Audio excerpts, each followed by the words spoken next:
Okay, so I am Jason Parker. I am a software developer for Digium.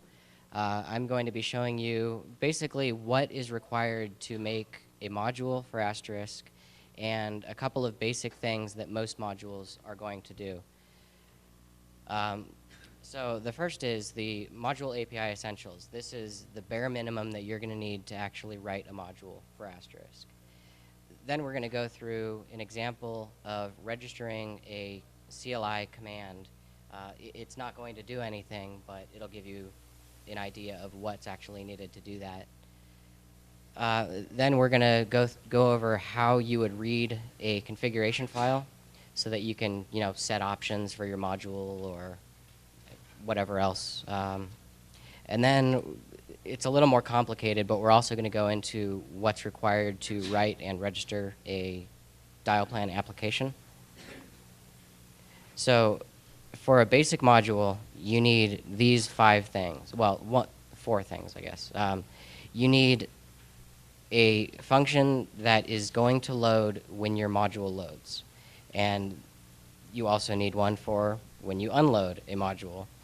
And of course, when you run like module reload on the CLI, it can do other stuff there as well. Modules also need one of these 2 things, and we'll get into more of these in just a minute.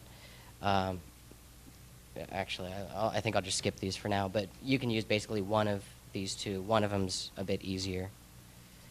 So the first one is the load module function. This gets called by Asterisk, by the core, when the module gets loaded. The reason you have this function is, you want to register an application or a CLI command so that when it gets called from either the dial plan or the CLI, that it actually happens. You're, of course, in a module going to need some variables. You're going to need to store your own state, that kind of thing. So this is where all of that gets allocated and set to some defaults. And of course, you can read configuration files from here as well. A module can, or that load module function can either succeed or it can fail in one of 2 ways. Say if a config file doesn't exist, you can just decline to load. Or if there's a critical error that would prevent Asterisk from continuing safely, you can just actually fail, and that'll cause Asterisk to not start at all, or not continue starting, rather. Unload is pretty much the opposite. When the module gets unloaded, if you use like the module unload command from the CLI, or when Asterisk shuts down, your unload handler is going to get called, and you do the opposite here. You unload the stuff that you did, like your dial plan applications or your CLI commands. And of course, you would free memory that you allocated all of your state stuff. And of course, these can just return true or false, basically. And reload only happens when you call module reload from the CLI. And the reason you would do this is if you've updated a configuration file, or there's not a whole lot of other reasons that I can think of that you would reload. And of course, this can also return true or false. So there's also information that Asterisk itself needs and the build system needs about your module before it can load it, or in order for it to show up in menu select or various other places. And that's what this function here does, this AST module info. Just takes 2 arguments. Most modules are just going to be GPL, so we provide a string that you can pass in. It's just a pound define, and a description of your module. And like I said, this is what's going to show up in menu select, or if you do, module show from the CLI, it'll actually give you the name. And I'll actually go through after all of these. I lied, I'm not using my laptop. Sorry, yeah. That's what's going to show up in these various places, is this description here. You can see the second argument of that. Or there's a much more complicated one where you can pass in a lot more detailed information, like By default, the function names are going to be load module, unload module, and reload module. You can pass in different modules here if you want to customize it a bit more.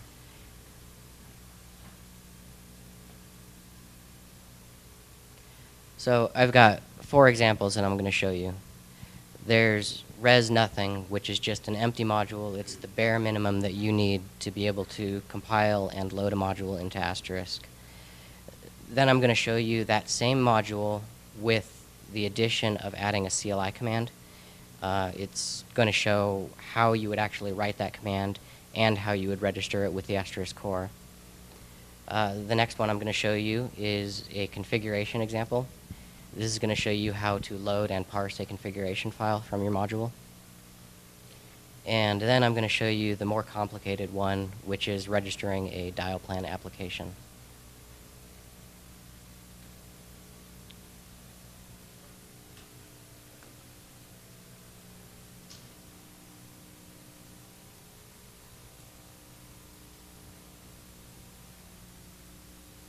Is that showing up okay?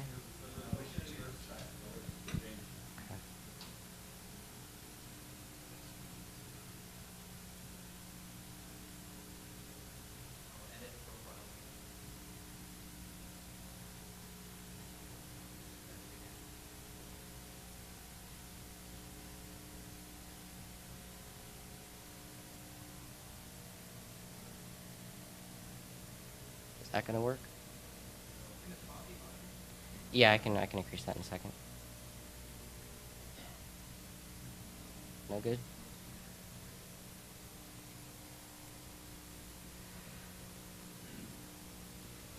That's pretty terrible too, huh?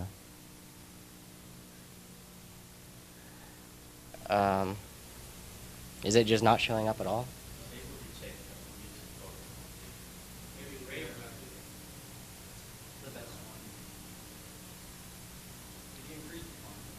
Okay.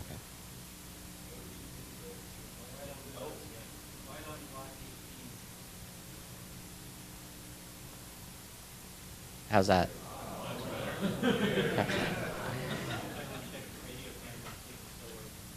Is that okay still? Okay. Okay. So this is the entire file. There's only 15 lines or so here. The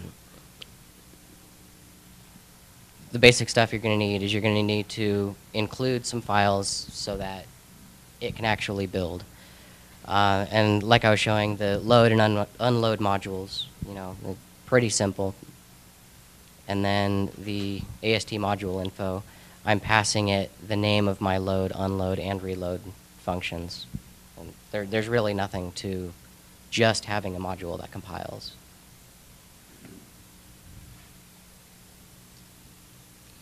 So the next one I'm going to show is a CLI command example. And there's just a couple of things that you need to do. You need to actually define your command. You give it a handler of what function gets called when you run your CLI command from Asterisk.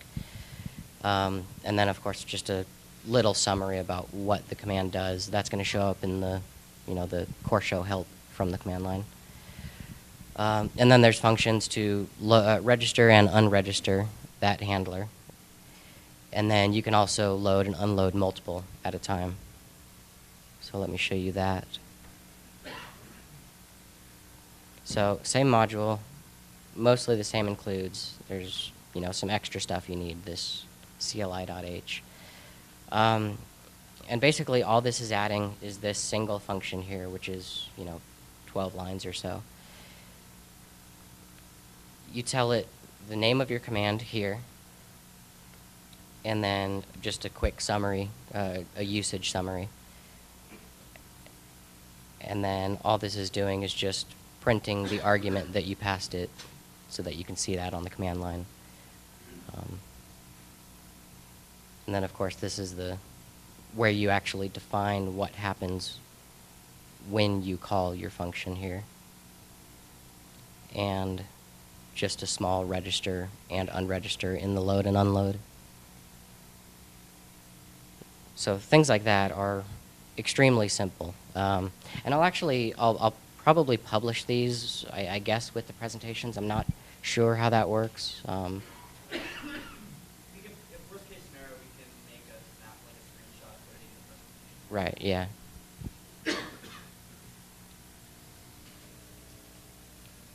So the config example is a little more complicated. You have to load your configuration file, and there are various things you can do when loading that config file. Mostly these are sort of optimizations.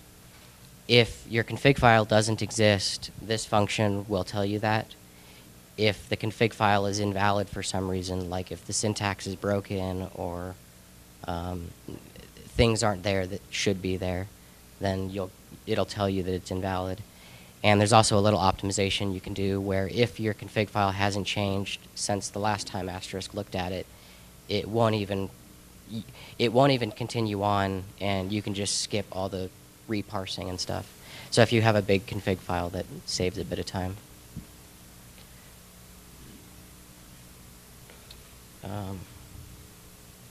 I won't really get into this in the slide. I'll just go back to the source. It's a little better to explain.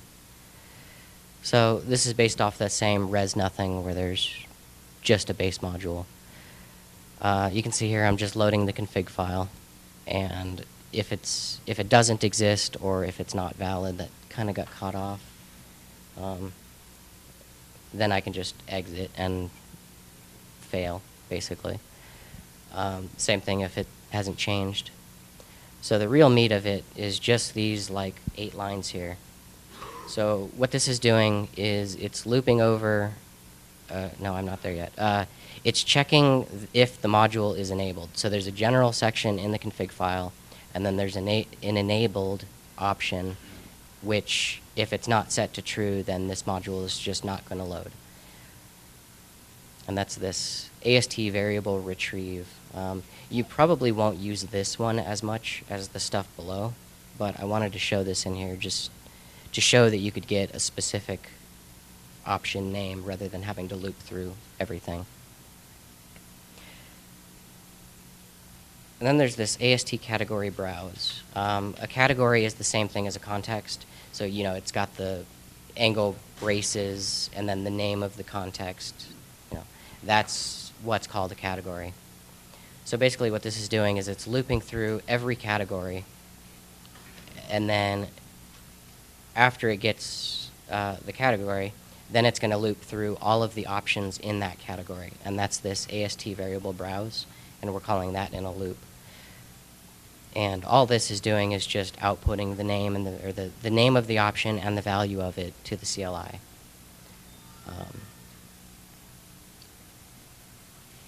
And I just called my read config function, which is defined up just a little bit here, in my load module. And depending on the output of that function, I can either decline to load or I can continue successfully.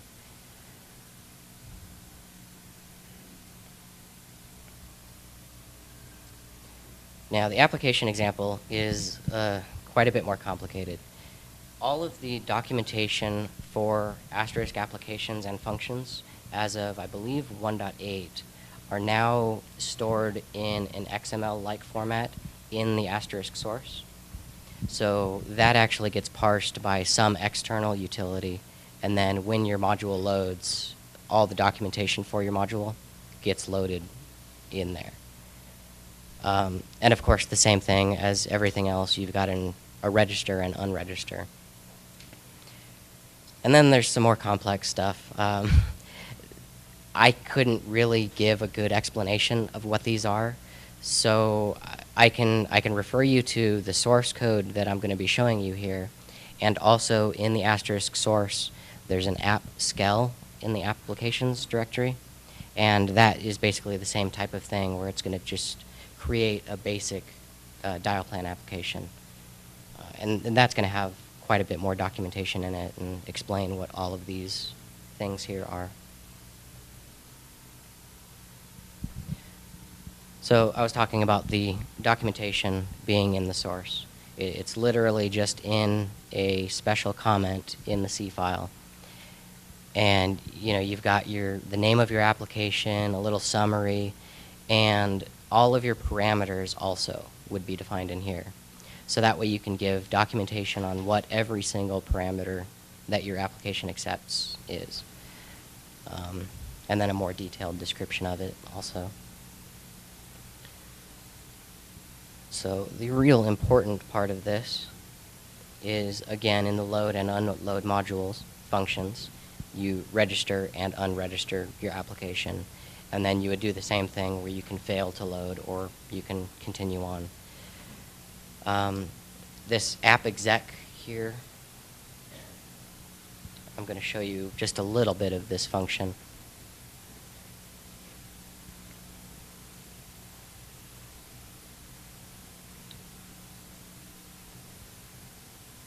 Okay, so the important parts of this, there are two separate arguments that this dial plan application can take. There's an option called, or an argument called dummy, and then there's various letter options. So these structures are kind of tricky to explain, but basically this args here, after everything gets parsed out, you can refer to just the name of your argument by just doing like args.dummy, and you can check if that's true or what the value is of that argument. And letter options are a little bit more interesting. Those are actually defined as flags, so it's like numeric, bit fields. I'm sure you've all seen this left shifting of stuff to just get bits. After you parse it, depending on which letter options you've specified, it's going to enable those in this flags. And that's what this AST test flag function is. This will tell you whether a specific letter option was used. And you can also get arguments from that, but for the sake of not making it more difficult, I didn't include that here. It is in the app scale stuff, but it's there's a lot of dial plan applications that use that, like app dial, the macro option. You actually pass it the name of a macro, and that gets parsed out through what I was just talking about. And I believe that was all I had. Did anyone have any questions about what's required to make a module, or how you would register various things, or?